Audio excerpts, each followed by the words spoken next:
ছুটির দিনেও সারাদিন কেটে গেল কাজের মাধ্যমে। সকালে উঠে বাসি কাজ, দুপুরে মুরগি কিনে কেটে কুটে পরিষ্কার করে রান্না, সবটাই করলাম। আসসালামু আলাইকুম, সবাই কেমন আছেন? আশা করছি সবাই ভালো আছেন ও সুস্থ আছেন। আমি শিল্পী, আমি নদিয়া জেলার ছোট্ট একটা গ্রামে থাকি। আবারও নতুন একটা দিনে নতুন একটা ব্লগ ভিডিও নিয়ে চলে এসেছি আপনাদের মাঝে।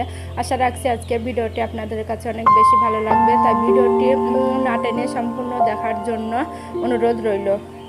তো আজকে হচ্ছে রবিবার, আর রবিবারটা সারাদিনই আমার কাজের মধ্যে লেগে গেল। তো চলুন দেখি কি কি কাজ করেছি আজকে সারাদিন।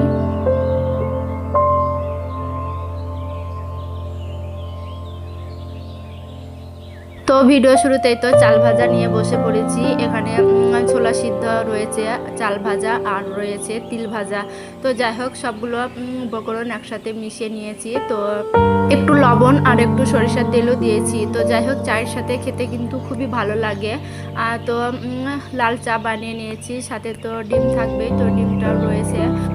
তো আজকে হচ্ছে রবিবার, আর রবিবারে ছেলেদের কোনো স্কুল নেই, প্রাইভেটও নেই। আর তাছাড়া আরিসকে যে দিয়ে আসা নিয়ে আসা, এই কাজটাও আমাকে করতে হয় না। এমনিতেই দিনে 2বার নিয়ে আসা নিয়ে যাওয়া করতে হয়। তো যাই হোক, এই থেকে আমার অনেকটা টাইম নষ্ট হয়ে যায়, আসলে আরিসের পিছনেই চলে যায়। তো আজকে যেহেতু রবিবার, তো সেই কাজ থেকে ছুটি, তো সেই জন্য আগে বাসি কাজগুলো সেরে নিয়েছি। তো তারপরে হয়তো দেখলেন চা নাস্তাপাতি করে এখন চলে এসেছি। তো ছাগলের বাচ্চাটাকে ওষুধ খেয়ে দিব। তো এর আগে ভিডিওয় তো দেখেছিলাম ছাগলটাকে। তো ছাগলটা বেশ ভালোই ছিল, বিকাল পর্যন্ত বেশ ভালোই ছিল ছাগলটা, কিন্তু সন্ধ্যার পর থেকে ছাগলটার এরকম অবস্থা হয়ে গিয়েছে আসলে। তো পাড়ায় যে ডাক্তার আছে আসলে, তো সেখানে নিয়ে গিয়েছিলাম, ওষুধ দিয়েছে, ইঞ্জেকশন দিয়েছে। তো সেটাই খাইয়ে দিয়েছি। তো সেটা খাইয়ে দিয়েও মানে কিছুই ফল পাইনি আসলে। তো সেজন্য ছাগলের ডাক্তারকে ডাকিয়েছিলাম, উনি এসে ওষুধ দিয়ে গিয়েছে। তো যাই হোক, এখন এই তো দেখছেন 2টা মুরগি এক জায়গাতেই বসে রয়েছে। একটা মুরগিকে দিয়ে আমি কুচে বসিয়েছিলাম, কিন্তু ওই হলুদ মুরগিটাও এসে আবার মানে ও কুচে গিয়েছে, তো সেজন্য ওর কাছে বসে পড়েছে। আর আমি ডাক্তার দেখিয়েছিলাম, তো ডাক্তার বলেছিল এটা একটা নতুন রোগ ছাগলের, মানে পশু পাখির হচ্ছে আসলে। তো এই রোগটা ভালো হবে না। তো এরকম অল্প অল্প করে আস্তে আস্তে হয়তো ছাগলটা মারা যাবে। তো যাই হোক, শুনে খুবই খারাপ লেগেছিল। তো যাই হোক, একটাই বাচ্চা হয়েছে, তো তবুও সেটাও আবার বাঁচবে না। তো এই ভেবেই খুবই কষ্ট হচ্ছিল আসলে। তো কি করব, জান থাকতে তো আর বসে থাকা যায় না, তাই না? তো সেই কারণে ওষুধ নিয়েছি, ওষুধটা খাইয়ে দিয়েছি, আর আল্লাহর উপরে ছেড়ে দিয়েছি। যদি আল্লাহ বেঁচে রাখেন ওকে তাহলে বাঁচবে, আর যদি আল্লাহ হায়াত ওর এখানে শেষ করে দেয় তাহলে হয়তো মারা যাবে। তো যাই হোক, ছাগলকে ওষুধ খাইয়ে দিয়ে এই তো জামা কাপড়গুলো কালকেই ধুয়ে দিয়েছিলাম, তো ওগুলো আর ভাঁজ করা হয়নি। যেহেতু ছাগলটাকে নিয়েই মানে ব্যস্ত হয়ে পড়েছিলাম, তো সেই কারণে কালকে জামা কাপড়গুলো ভাঁজ করা হয়নি। এখন নাস্তা খাওয়া দাওয়ার পরে জামা কাপড়গুলো ভাঁজ করে নিব। তো এখন আমি জামা কাপড়গুলো ভাঁজ করে নিচ্ছি। আর জামা কাপড়গুলো ভাঁজ করে জায়গা মতো রেখে দিলে এতে ঘরেরই একটা সৌন্দর্য থাকে আসলে। জামা কাপড় এদিক ওদিক পরে থাকলে ভালো লাগে না। এই জামা কাপড়গুলো টেবিলের উপরে বা সোফার উপরে বেশিরভাগ থাকে, তো দেখতে বেশ খারাপ লাগে। তো সেই কারণে আমি সময়ের মধ্যেই জামা কাপড়গুলো ভাঁজ করে রেখে দেওয়ার চেষ্টা করি। তো যাই হোক, কালকে যেহেতু হয়নি, তো সেই কারণে আজকে আমি ভাঁজ করে নিচ্ছি। আর ওই তো যে সাদা ড্রেসটা দেখলেন, ওই সাদা ড্রেসটা ছিল সুরজের। তো সুরজের স্কুল ড্রেসটা ছোট হয়ে গিয়েছিল, ওই জন্য রেখে দিয়েছিলাম। তো আরিজের মাপে আমি কেটে কুটে সাইজ করে ওকে এখন স্কুলের ড্রেস বানিয়ে দিয়েছি। তো এটাই পরে ও প্রাইমারি স্কুলে যাচ্ছে। তো এই তো আমার জামা কাপড়গুলো ভাঁজ করা হয়ে গিয়েছে, এখন আমি জায়গা মতো রেখে দিচ্ছি। আর এই টাইমটায় কারেন্ট ছিল না, তো সেই কারণে মোবাইলের আলো দিয়েই আমি ভিডিওটি বানিয়েছি। তো সেই কারণে ভিডিওটি একটু অন্ধকার হয়েছে। আর এখানেই সব বেড কভারগুলো থাকে আমার। আর এখন চলে এসেছে এই তো জামা কাপড়গুলো আনলাতে রেখে দিয়েছি, মানে দিচ্ছি আর কি। আর নাইটিগুলো আমি সম্পূর্ণ ভাঁজ করলাম না, এই আনলাতে রেখে দিব। তো সেই কারণেই আমি সম্পূর্ণ ভাঁজ করলাম না। তো যাই হোক, এই তো আনলাটা একটু আপনাদের দেখিয়ে দিয়েছি। আর ঘরটাও আমার গোছানো হয়ে গিয়েছে।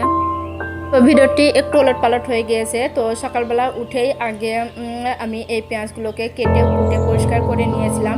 তার কারণ হচ্ছে সকালে কাজগুলো করতেও ভালো লাগে, আর বেশ অনেকটা টাইম পাওয়া যায়। যেহেতু আরিসকে স্কুলে নিয়ে আসা বা টিফিন বানানোর কোনো ঝামেলা ছিল না, তো সেই কারণে আমি সকালে আগে পেঁয়াজগুলো কেটে কুটে নিয়েছি।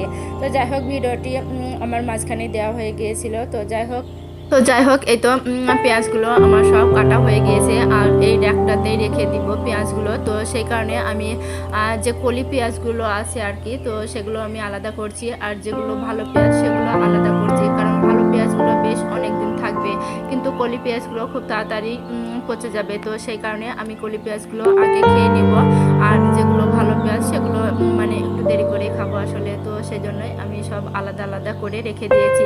এখানটায় 3টা খোপ হয়েছে, তো 3টা খোপটাতেই আমি আলাদা আলাদা করে রেখে দিয়েছি। 2টাতে আছে কলি পেঁয়াজ, একটাতে মাঝখানটায় ওটাতে আছে ভালো পেঁয়াজ। তো যাই হোক, এই কটা হয়েছে রসুন। জামা কাপড়গুলো ভাঁজ করে ঘরটা গুছিয়ে গিয়েছিলাম দোকানে সবজি কিনতে। তো আজকে আমি সবজি কিনে এনেছি, সাথে অনেক কটা বাজারও করে নিয়ে এসেছি। তো এখানে ডাঁটা, তারপরে সাদা শাক, এখানে রয়েছে ম্যাগি, চিনি, চা পাতা, সয়াবিন, শসা, তারপরে নিয়েছিলাম একটা আম ডাল করার জন্য, আর নিয়েছি 2টা ডিম, ম্যাগি রান্না করব। তো যাই হোক, হিসাব করে আমি মানে বাজারটা করেছি, কিন্তু হিসাবের বাইরেও আজকে আমার অনেক খরচা হয়ে গেছে, যেহেতু আজকে রবিবার। তো আগের দিন যেহেতু চিকেন খাওয়া হয়েছিল, তো মানে চিকেন বিরিয়ানি খাওয়া হয়েছিল, তো সেজন্য ভেবেছিলাম আজকে আর চিকেন রান্না করব না, ওই ডাঁটা তিতো করব, তারপরে সাদা ডাঁটা ভাজা করব, আর একটু আমডাল করব বা সয়াবিন করব। তো যাই হোক ভেবেছিলাম, কিন্তু ভাবনার বাইরেও হয়ে গিয়েছে আজকে। তার কারণ হচ্ছে যেহেতু রবিবার, তো বাচ্চারা চিকেন তো করবেই, আর দ্বিতীয়ত হচ্ছে ওই দিয়ে তো বাচ্চারা ভাতও খাবে না। তো যাই হোক, সেই কারণেই আমি একটা আস্ত মুরগি নিয়েছিলাম, কক মুরগি আসলে। তো সেই মুরগিটা কেটে কুটে পরিষ্কার করে নিয়েছি, এখন রান্না করছি। তো রান্নার জন্য আগে আমি অনেকটা পরিমাণে তেল দিয়েছি, তো তারপরে আমি পেঁয়াজ, তেজপাতা দিয়েছি। পেঁয়াজটাকে ভাজা ভাজা করে নিয়ে সব রকম মশলা দিয়ে একটু পানি দিয়ে মশলাটা ভালো করে কষিয়ে নিব, আর এইভাবে ঢাকা দিয়ে দিয়ে মশলাটা কষিয়ে নিয়েছি। তো তারপরে আবার টমেটো দিয়ে আবারও একটু মশলাটা কষিয়ে নিব, আর এইভাবে কক মুরগিটা রান্না করলে খেতে কিন্তু একদম দেশি মুরগির মতো লাগে। তো যাই হোক, আজকে আমার রান্নাটাও খুবই ভালো হয়েছিল, আর খেতেও খুবই ভালো লেগেছিল। তো যাই হোক, আমি এই তো এবার মাংসগুলো দিয়ে দিয়েছি, মাংসগুলো দিয়ে আবারও ঢাকা দিয়ে বেশ অনেকক্ষণ ধরে আমি কষিয়ে নিব। তো কষিয়ে নিয়ে তারপরে আমি মানে মুরগিটা রান্না করব আসলে। তো যাই হোক, আমি মুরগিটা ভালো করে কষিয়ে নিয়েছি অনেকক্ষণ ধরে গ্যাসে, আর ওইদিকে মাটির চুলায় ভাত বসিয়ে দিয়েছি, আর এইদিকে আমি গ্যাসের চুলায় মুরগিটা রান্না করছি। তো এমনিতেই মুরগিটা আমার মানে একা হাতে মুরগি কেটে কুটে পরিষ্কার করা বেশ অনেকটা টাইমের ব্যাপার। তাছাড়া আবার ছাগলটা অসুস্থ, তো ওর পেছেও একটু সময় দিয়েছি, ওকে টাইমে ওষুধটা খেয়ে দিয়েছি, আবার ওর পিছনে মানে ওকে নিয়ে একটু বসে থেকেছি। তো যাই হোক, এই করে আমার বেশ অনেকটা টাইম লেগে গিয়েছে। তো সেই জন্য আজকে আমার রান্নাটা করতেও দেরি হয়ে গিয়েছে, আর এরকম দেরি আমার কোনো দিনই হয় না, তো আজকে দেরিটা হয়ে গিয়েছে। তো যাই হোক, সেই কারণে আমি গ্যাসের চুলায় মুরগিটাকে রান্না করে নিচ্ছি। আর তাছাড়া এমনিতেও এখন দুপুরবেলা ওই 1টা বেজে গিয়েছে। তো এদিকে মুরগিটা কষাতে যে ওইদিকে আমি ভাত বসে দিয়েছিলাম, তো ভাতটা হয়ে গিয়েছে। তো আমি এখন মুরগিটাকে কষানো যেহেতু হয়ে গিয়েছে, তো পানি দিয়ে আমি মাটির চুলাতে বসে দিব, আর মাটির চুলায় মানে কাঠের আগুনে বেশ ভালোভাবে সিদ্ধ হয়ে যাবে আসলে। তো যাই হোক, সেই কারণেই আমি মাটির চুলাতেই দিয়ে দিব। আর এই ফাঁকে আমি এদিকে ডাঁটাটা বসিয়ে দিয়েছিলাম, তো ডাঁটাটা সিদ্ধ করে নিয়েছি। এখন গাছের নিম পাতা নিয়ে এসেছি, তো সাদা তেলে নিম পাতাগুলো একটু ভেজে নিয়েছি।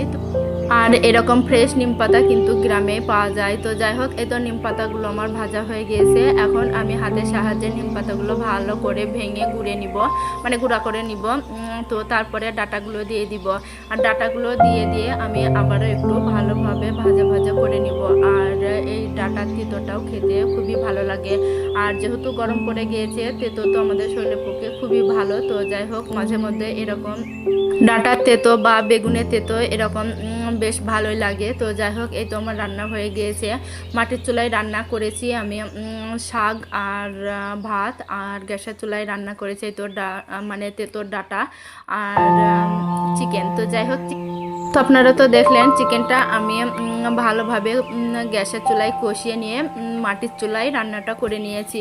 তো যাই হোক, খুবই ভালো হয়েছিল আজকে চিকেনটা, আর পারফেক্টভাবে সিদ্ধ হয়ে গিয়েছিল। তো যাই হোক, খেতে একদম দেশি মুরগির মতো লাগছিল। তো যাই হোক, আমি আমি চিকেনটা নামানোর আগে ভাজা জিরে আর গোটা গরম মশলা বাটা দিয়েছিলাম, তো সেজন্য মনে হয় খেতে খুবই ভালো হয়েছিল। তো যাই হোক, এখন এই সন্ধ্যার আগে নিয়ে এসেছিলো কিছু ফল, তো সেগুলোই কেটে দিচ্ছি। আর এগুলো সিজনাল ফল, এগুলো দামেও কম। তো যাই হোক, ভিডিওটা আজকে এখানে শেষ করছি। আল্লাহ হাফেজ।